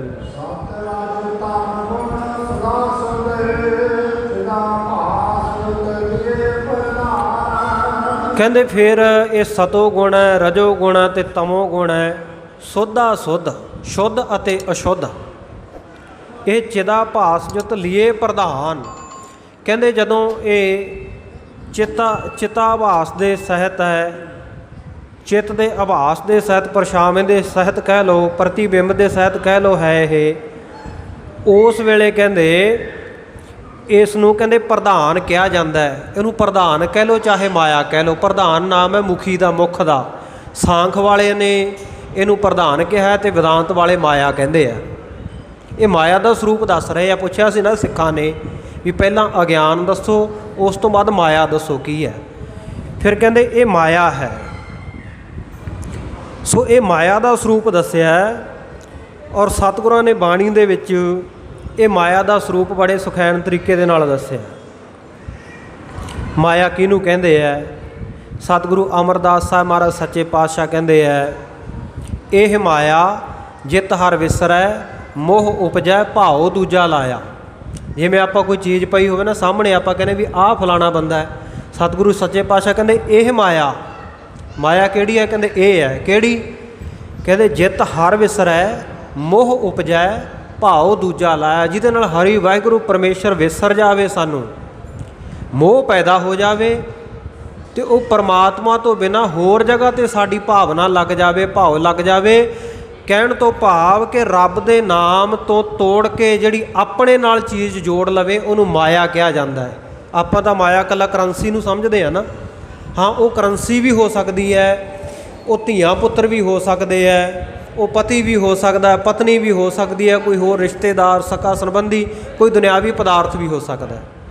ਮੰਨ ਲਓ ਵੀ ਇੱਕ ਬੀਬੀ ਅੰਮ੍ਰਿਤਧਾਰੀ ਹੈ ਅਤੇ ਸੰਬੰਧ ਇਸ ਤਰ੍ਹਾਂ ਦਾ ਬਣ ਗਿਆ, ਮੈਰਿਜ ਇਸ ਤਰ੍ਹਾਂ ਦੀ ਜਗ੍ਹਾ 'ਤੇ ਹੋ ਗਈ ਵੀ ਉਹ ਭਾਈ ਕਹਿੰਦਾ ਵੀ ਤੂੰ ਐਵੇਂ ਕਿਰਪਾਨ ਪਾਈ ਫਿਰਦੀ ਹੈ, ਮੈਂ ਨਹੀਂ ਗੁਰਦੁਆਰੇ ਤੈਨੂੰ ਜਾਣ ਦੇਣਾ, ਮੈਂ ਨਹੀਂ ਬਾਣੀ ਪੜ੍ਹਨ ਦੇਣੀ। ਅਤੇ ਉਹ ਅੰਮ੍ਰਿਤਧਾਰੀ ਨਿਤਨੇਮੀ ਬੀਬੀ ਵਾਸਤੇ ਉਹ ਜਿਹੜਾ ਪਤੀ ਆ ਨਾ, ਉਹ ਮਾਇਆ ਰੂਪ ਹੋ ਗਿਆ, ਕਿਉਂਕਿ ਉਹਨੇ ਵਾਹਿਗੁਰੂ ਪਰਮੇਸ਼ਰ ਦਾ ਨਾਂ ਭੁਲਾ ਦਿੱਤਾ ਅਤੇ ਆਪਣੇ ਮਗਰ ਲਾ ਰਿਹਾ। ਇਸੇ ਪ੍ਰਕਾਰ ਕੋਈ ਭਾਈ ਕਹੇ ਵੀ ਮੈਂ ਗੁਰਦੁਆਰੇ ਜਾਣਾ ਅਤੇ ਬੀਬੀ ਕਹੇ ਨਹੀਂ ਆਪਾਂ ਤਾਂ ਕਬਰ 'ਤੇ ਚਾਦਰ ਚੜਾਉਣੀ ਹੈ, ਮੜੀ 'ਤੇ ਜਾਣਾ ਹੈ, ਉਹ ਆਪਣੇ ਪਿੱਛੇ ਲਾਵੇ ਅਤੇ ਉਹ ਭਾਈ ਵਾਸਤੇ ਫਿਰ ਉਹ ਬੀਬੀ ਮਾਇਆ ਹੋ ਗਈ। ਇਸੇ ਤਰ੍ਹਾਂ ਘਰ ਦੇ ਵਿੱਚ ਬੱਚਾ ਜਾਂ ਬੱਚੀ ਜਨਮਦੇ ਹੈ ਅਤੇ ਉਹ ਐਸਾ ਕਾਰਨ ਬਣ ਜਾਣ ਸਾਡੇ ਜੀਵਨ ਦੇ ਵਿੱਚ ਵੀ ਉਹ ਵਾਹਿਗੁਰੂ ਪਰਮੇਸ਼ਰ ਨਾਲੋਂ ਸਾਨੂੰ ਤੋੜ ਦੇਣ, ਅਤੇ ਸਾਡੇ ਵਾਸਤੇ ਉਹ ਮਾਇਆ। ਕਿਉਂਕਿ ਕਈ ਵਾਰੀ ਧੀਆਂ ਪੁੱਤਰਾਂ ਦੇ ਮੋਹ ਦੇ ਵਿੱਚ ਹੀ ਨਾ ਬੰਦਾ ਗੁਰੂ ਘਰ ਵੀ ਨਹੀਂ ਜਾਂਦਾ, ਬੰਦਾ ਧਰਮ ਦੇ ਨਾਲ ਨਹੀਂ ਜੁੜਦਾ ਵੀ ਮੇਰੇ ਧੀਆਂ ਪੁੱਤਰ ਨਹੀਂ ਚਾਹੁੰਦੇ ਅਤੇ ਮੈਂ ਕਿਉਂ ਇਸ ਪਾਸੇ ਵੱਲ ਲੱਗਾ। ਤਾਂ ਉਹ ਧੀਆਂ ਪੁੱਤਰ ਫਿਰ ਤੇਰੇ ਵਾਸਤੇ ਗੁਰੂ ਕੇ ਸਿੱਖਾ ਮਾਇਆ ਹੈ। ਇਹ ਮਾਇਆ ਦਾ ਸਰੂਪ ਸਤਿਗੁਰਾਂ ਨੇ ਗੁਰਬਾਣੀ ਦੇ ਵਿੱਚ ਦੱਸਿਆ ਹੈ। ਸੋ ਜਿਹੜੀ ਇਹ ਮਾਇਆ ਹੈ, ਤ੍ਰਿਹੀ ਗੁਣੀ ਸੰਸਾਰ ਭ੍ਰਮ ਸੁੱਤਾ ਸੁੱਤਿਆ ਰਹਿਣ ਵਿਹਾਣੀ। ਕਹਿੰਦੇ ਤਿੰਨਾਂ ਗੁਣਾਂ ਦੇ ਵਿੱਚ ਰਜੋ ਗੁਣ, ਸਤੋ ਗੁਣ ਅਤੇ ਤਮੋ ਗੁਣ ਦੇ ਇਹ ਭਰਮ ਦੇ ਵਿੱਚ ਸੰਸਾਰ ਸੁੱਤਾ ਹੋਇਆ ਅਤੇ ਸੁੱਤਿਆਂ ਸੁੱਤਿਆਂ ਕਹਿੰਦੇ ਰਹਿਣ ਹੈ, ਜਿਹੜੀ ਉਮਰ ਰੂਪੀ ਰਾਤ ਹੈ, ਇਹ ਬਤੀਤ ਹੋ ਰਹੀ ਹੈ। ਕਿਉਂਕਿ ਕਈ ਵਾਰੀ ਸੁੱਤਿਆਂ ਹੀ ਲੰਘ ਜਾਂਦਾ ਨਾ ਸਫ਼ਰ ਸਾਰਾ ਜ਼ਿੰਦਗੀ ਦਾ ਵੀ। ਜਿਵੇਂ ਆਪਾਂ ਦੁਨਿਆਵੀ ਸਫ਼ਰ ਕਰੀਏ, ਕੋਈ ਬੰਦਾ ਗੱਡੀ ਦੇ ਵਿੱਚ ਆਪਣੇ ਨਾਲ ਬੈਠਾ ਹੋਵੇ ਅਤੇ ਉਹ ਮੰਜ਼ਿਲ 'ਤੇ ਜਦੋਂ ਪਹੁੰਚਦੇ ਆ ਉਦੋਂ ਉੱਠਦਾ, ਸਾਰੇ ਰਾਹ ਸੁੱਤਾ ਜਾਂਦਾ ਅਤੇ ਜਦੋਂ ਉਹ ਜਾਗਦਾ ਉਦੋਂ ਉੱਠ ਕੇ ਕਹਿੰਦਾ ਵੀ ਅੱਛਾ ਆਪਾਂ ਪਹੁੰਚ ਵੀ ਗਏ ਜਿੱਥੇ ਪਹੁੰਚਣਾ ਸੀ, ਮੈਨੂੰ ਤਾਂ ਪਤਾ ਹੀ ਨਹੀਂ ਲੱਗਿਆ ਸੁੱਤੇ ਨੂੰ। ਇਸੇ ਤਰ੍ਹਾਂ ਕਈ ਵਾਰ ਜਿਨ੍ਹਾਂ ਦੇ ਉੱਤੇ ਨਹੀਂ ਕਿਰਪਾ ਹੁੰਦੀ, ਸਾਰੀ ਜ਼ਿੰਦਗੀ ਇਹ ਸੁੱਤਿਆਂ ਹੀ ਲੰਘ ਜਾਂਦੀ ਹੈ। ਅੱਖਾਂ ਖੋਲ੍ਹ ਕੇ ਜਾਗਣਾ ਇਹ ਜਾਗਰਤ ਅਵਸਥਾ ਨਹੀਂ ਹੈ, ਜਾਂ ਨੇਤਰ ਬੰਦ ਕਰਕੇ ਸੌਣਾ ਇਹ ਨੀਂਦ ਨਹੀਂ ਹੈ। ਸਤਿਗੁਰੂ ਨੇ ਅਵਿਦਿਆ ਨੂੰ ਨੀਂਦ ਆਖਿਆ ਅਤੇ ਗਿਆਨ ਨੂੰ ਜਾਗਰਤ ਅਵਸਥਾ ਆਖਿਆ, ਜਾਗਣਾ ਆਖਿਆ। ਕਹਿੰਦੇ ਕਈ ਵਾਰੀ ਫਿਰ ਇੱਦਾਂ ਸੁੱਤਿਆਂ ਦਾ ਲੰਘ ਜਾਂਦਾ ਸਮਾਂ। ਸੋ ਸਤਿਗੁਰ ਸੱਚੇ ਪਾਤਸ਼ਾਹ ਜੀ ਇੱਥੇ ਕਹਿ ਰਹੇ ਨੇ, ਸਤਿਗੁਰੂ ਜੀ ਦੀ ਕਿਰਪਾ ਦੁਆਰਾ ਭਾਈ ਦਇਆ ਸਿੰਘ ਜੀ, ਕਿ ਇਹ ਜਿਹੜੇ ਸਤੋ ਗੁਣ, ਰਜੋ ਗੁਣ, ਤਮੋ ਗੁਣ ਸ਼ੁੱਧ ਜਾਂ ਅਸ਼ੁੱਧ, ਮਲੀਨ ਜਾਂ ਸ਼ੁੱਧ ਹਨ ਔਰ ਚਿਤਾ ਭਾਸ ਦੇ ਸਹਿਤ ਕਹਿੰਦੇ ਇਸ ਪ੍ਰਕਾਰ ਕਹਿੰਦੇ ਇਹ ਪ੍ਰਧਾਨ ਬਣੀ ਹੋਈ ਹੈ, ਮਾਇਆ ਹੈ।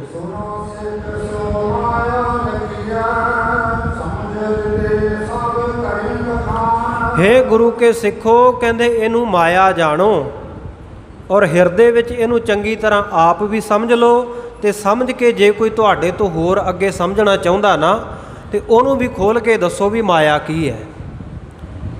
ਭਗਤ ਬਾਬਾ ਕਬੀਰ ਸਾਹਿਬ ਜੀ ਤਾਂ ਬਾਣੀ ਵਿੱਚ ਕਹਿੰਦੇ ਆ, ਕਹੋ ਕਬੀਰ ਜਿਸ ਉਦਰ ਤਿਸ ਮਾਇਆ। ਕਹਿੰਦੇ ਜਿਹਨੂੰ ਪੇਟ ਲੱਗ ਗਿਆ ਸਮਝ ਲਓ ਮਾਇਆ ਲੱਗ ਗਈ, ਕਿਉਂਕਿ ਪੇਟ ਨੂੰ ਭਰਨ ਵਾਸਤੇ ਕੁਝ ਨਾ ਕੁਝ ਤਾਂ ਕਰੇਗਾ ਹੀ, ਰੱਬ ਦਾ ਨਾਮ ਛੱਡ ਕੇ ਅਤੇ ਕੋਈ ਹੋਰ ਯਤਨ ਕਰੇਗਾ ਅਤੇ ਉਹ ਮਾਇਆ ਹੈ। ਇਸ ਪ੍ਰਕਾਰ ਮਾਇਆ ਦਾ ਵਿਸਥਾਰ ਦੇ ਵਿੱਚ ਵਰਣਨ ਕੀਤਾ ਭਾਈ ਦਇਆ ਸਿੰਘ ਜੀ ਨੇ ਵੀ ਮਾਇਆ ਕਿਹਨੂੰ ਕਹਿੰਦੇ ਆ। ਸੋ ਇਹ ਮਾਇਆ ਜਿਹੜੀ ਬੜੀ ਪ੍ਰਬਲ ਹੈ, ਜਦੋਂ ਇਹ ਵਿਆਪਦੀ ਆ ਨਾ ਅਤੇ ਗੁਰਮੁਖੋ ਵੱਡੇ ਵੱਡੇ ਸੰਤ ਭਗਤ ਆ ਨਾ ਜਿਹੜੇ, ਉਹਨਾਂ ਦੇ ਤਖਤ ਹਿਲਾ ਕੇ ਰੱਖ ਦਿੰਦੀ ਹੈ ਮਾਇਆ। ਇਹ ਕਿਸੇ ਰੂਪ ਦੇ ਵਿੱਚ ਵਿਆਪੇ, ਚਾਹੇ ਧਨ ਦੇ ਰੂਪ ਵਿੱਚ, ਇਸਤਰੀ ਦੇ ਰੂਪ ਵਿੱਚ, ਪੁੱਤਰਾਂ ਦੇ ਰੂਪ ਦੇ ਵਿੱਚ, ਕਿਸੇ ਹੋਰ ਦੁਨਿਆਵੀ ਪਦਾਰਥ ਦੇ ਰੂਪ ਦੇ ਵਿੱਚ। ਜਦੋਂ ਇਹ ਮਾਇਆ ਵਿਆਪਦੀ ਹੈ ਤੇ ਵੱਡੇ ਵੱਡੇ ਸੰਤ ਭਗਤ ਕਹਾਉਣ ਵਾਲੇ ਉਹ ਡੋਲ ਜਾਂਦੇ ਹੈ।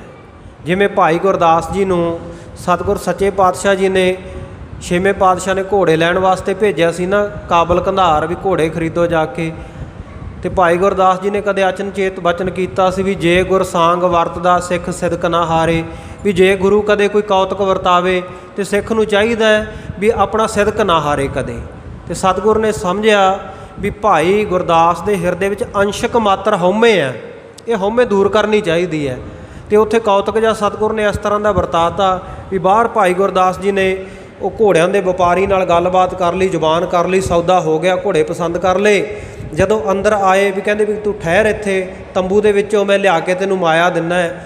ਉਹ ਜਿਹੜੀਆਂ ਮਾਇਆ ਦੀਆਂ ਖੁਰਜੀਆਂ ਸੀ ਨਾ, ਸੋਨੇ ਦੀਆਂ ਮੋਹਰਾਂ ਦੀਆਂ ਖੁਰਜੀਆਂ, ਉਹਨਾਂ ਵਿੱਚ ਭਾਈ ਗੁਰਦਾਸ ਜੀ ਨੂੰ ਹੈ ਤਾਂ ਸੋਨੇ ਦੀਆਂ ਮੋਹਰਾਂ ਹੀ ਸੀ, ਪਰ ਸਤਿਗੁਰ ਨੇ ਸਾਂਗ ਐਸਾ ਵਰਤਾਇਆ, ਐਸਾ ਕੌਤਕ ਵਰਤਾ ਦਿੱਤਾ ਵੀ ਉਹਨਾਂ ਨੂੰ ਠੀਕਰੀਆਂ ਲੱਗੀਆਂ ਉਹ ਦੇਖਣ ਨੂੰ।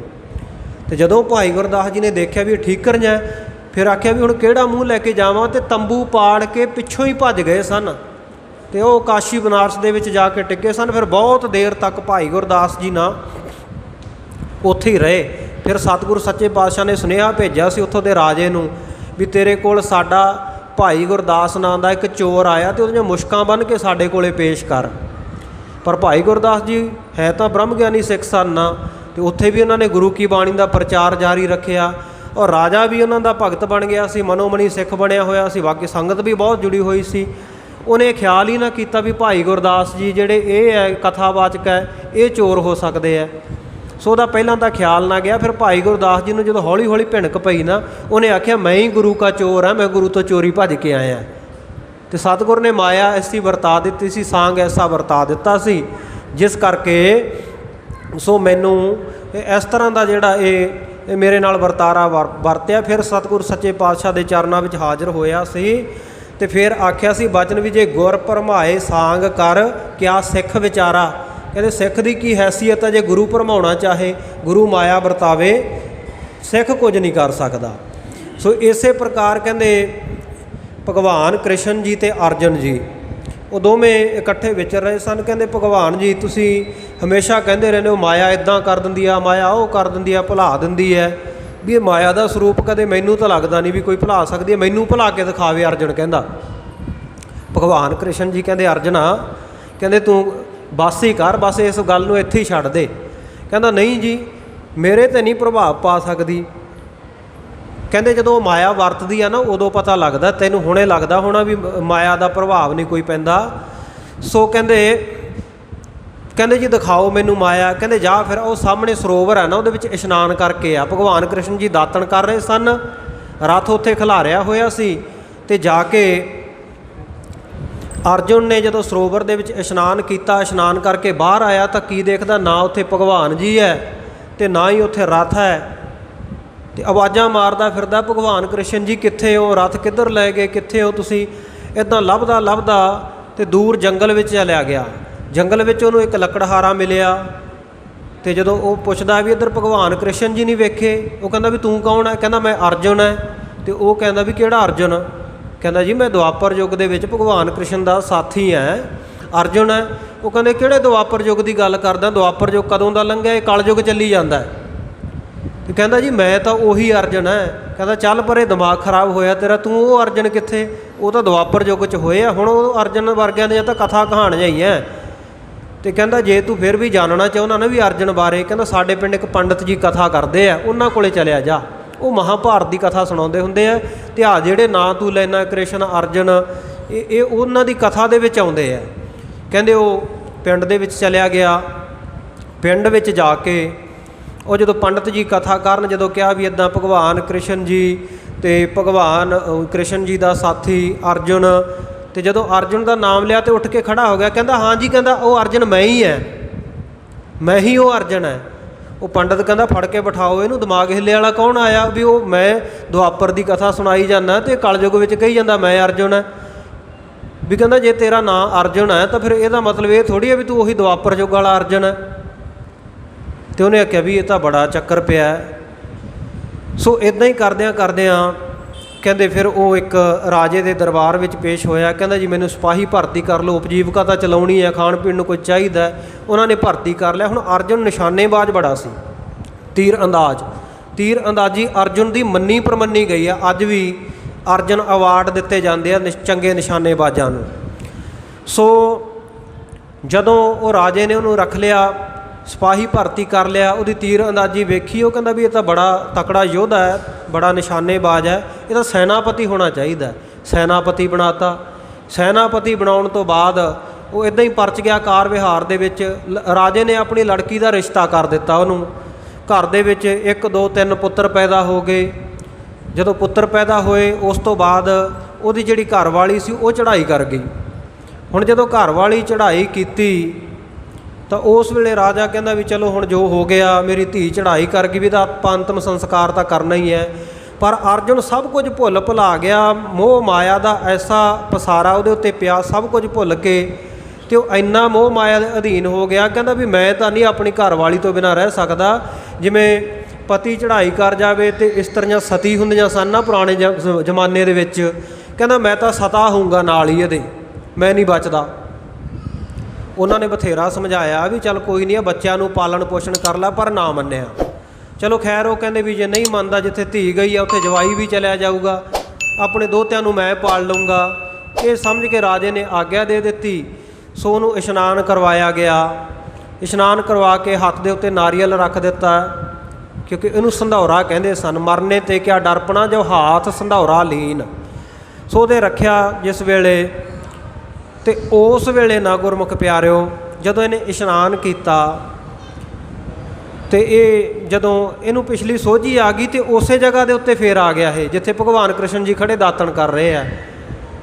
ਅਤੇ ਮਨ ਦੇ ਵਿੱਚ ਸੋਚਦਾ ਵੀ ਹੁਣ ਕੀ ਚੱਲ ਰਿਹਾ ਸੀ ਅਤੇ ਆਹ ਕੀ ਚੱਲ ਰਿਹਾ।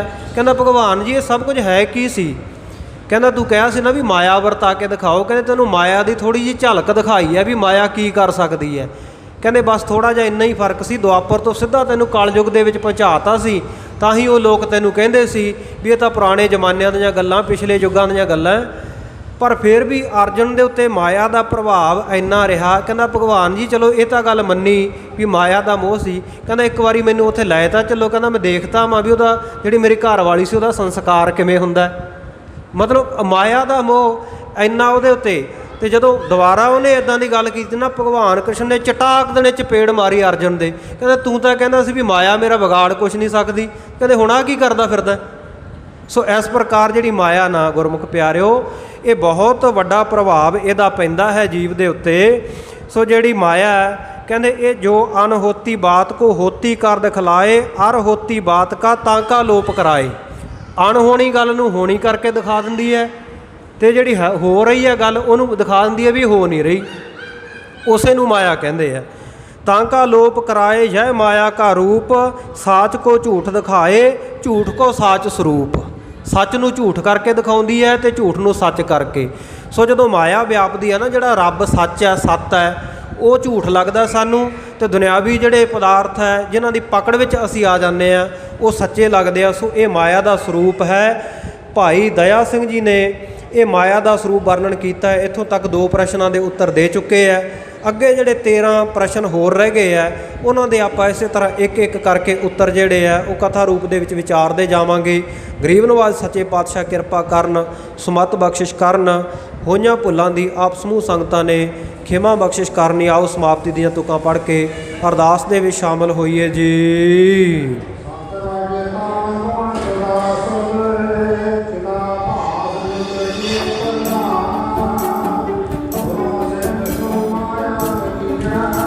ਸਮਝ ਹਿਰਦੇ ਸਭ ਕਰੈ ਬਖਾਨ। ਵਾਹਿਗੁਰੂ ਜੀ ਕਾ ਖਾਲਸਾ,